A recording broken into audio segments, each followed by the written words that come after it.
Okay, thanks for joining into our second half of the Elleta Seeds virtual plot tour. We're here with our soybean plot out along the Indian line just outside of Kohler. So we're back onto some of this heavy Haldeman clay. And this field, it was planted June the 2nd on some disripped red clover sod. So it was worked down this spring and planted June the 2nd. And we're half to maybe even less than half of regular rainfall in this neck of the woods. So really dry, but overall beans are a little short, but they're potted up really nice. So we've got a decent plot here, a few experimentals in the mix, and Drew's going to join us to give us the lowdown on what we've got in the plot. Okay, Drew, here we are with the 2020 variety. It's a 2.0 maturity, comes in right around that 30-50 heat units, and it's a great versatile bean for both wheat and full season too. Yeah, just overall yield. This thing, it's never the biggest variety in the plot, but boy can it set pods. Every node just has multiple pods right from the top to the bottom. But when we talk about the bottom, I think one of the things that I really like about it the most is the height to that first node where the pods are. Because when you're in there and you get a crop under drought conditions that's a little bit shorter, you're going to have those pods high enough that they're going to be above the knife on the combine, and all those beans are going to get in, and that's what helps overall, adds to the yield. But just an all-round, crackerjack variety for the Haldeman clay. Yeah, right here we're probably 4 inches or so here before the first pods on these guys, and they're short here. Guys hate seeing pods left in the field after the combine went through. Not an issue with the 2020s. Okay, Drew, we're standing here with a new experimental, brand new for this year, Pride Seeds 2120 E3. What can you tell us about this new variety? Yeah, so it's a 2120, so the first two digits is a 2.1 relative maturity, very comparable to the 2020s, around that 3,000 to 3050 heat unit range. But the E3, that's what's new about this one. So now we're dealing with something that has built-in herbicide tolerance to glyphosate or Roundup, to 2,4-D, not dicamba like we saw with the Extends, and it also has Liberty. So that's the three. There's actually 3 tolerances. So wide, diverse herbicide options for anyone that's dealing with resistant weeds in particular. And we've had an opportunity to work with this genetic package for a while, but sometimes the cart and the horse get a bit backwards. And we're really excited about this one because agronomically, in terms of its disease, in terms of its standability and everything else like that, it looks like a winner. You've got those plants there potted up to the 9s. It looks like it's going to have big yield potential. So I guess what I would say with this one is let's put a big asterisk beside it. Let's watch.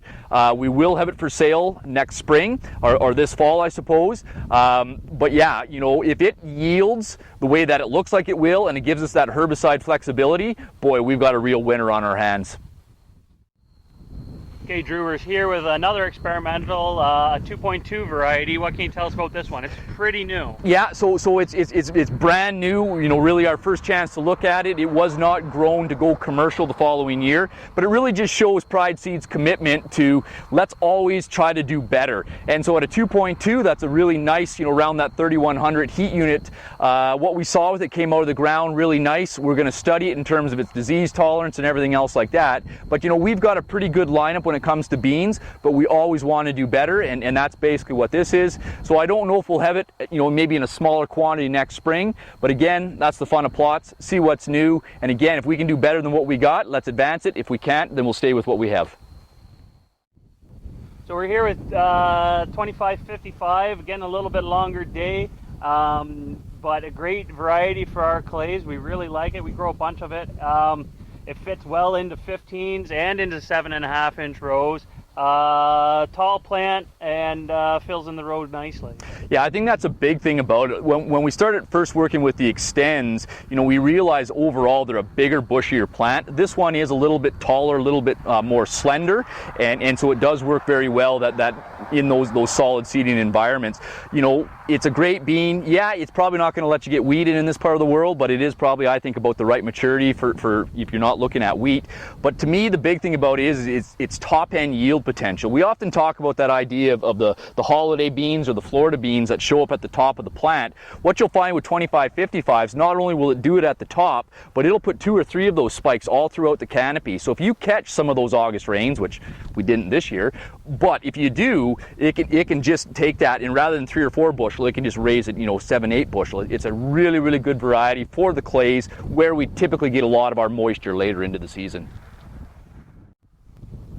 Okay, Drew, we're here with 2666, another good clay bean, longer day, but just a big plant. Makes huge leaves, lots of photosynthetic potential. What else do we need to know about 26? Yeah, so 26s are probably one of what I would think is our best combination of defense plus offense. They have big yield potential. We can see that there with how well they pod. They're a great big branchy plants. We really don't want to see them into solid seeding 7.5-inch rows. But what they do is they've just got tremendous disease. They've got great phytophthora rating. They've got good natural SDS rating. And so if you're in one of those environments where it's a tougher piece of ground, it's harder to get into rotation, and you're on to your second, your third, or maybe longer year bean, this is the bean to talk about, because it comes up fast, it canopies quickly, it's got really, really good disease tolerance, and so it has that big top end yield potential, but it really does fit well on those soils that require more defense. Okay, Drew, we're here with our third experimental in this plot. It's a long day. What's this one all about? Yeah, so this is another E3, and so on paper, this is a really impressive plant. So for those that are dealing with soybean cyst nematode, this brings in a new and what we'll call novel trait. So this is the Peking trait. It also has two resistance to 2 races of Phytophthora. So really, really interesting in terms of its defensive.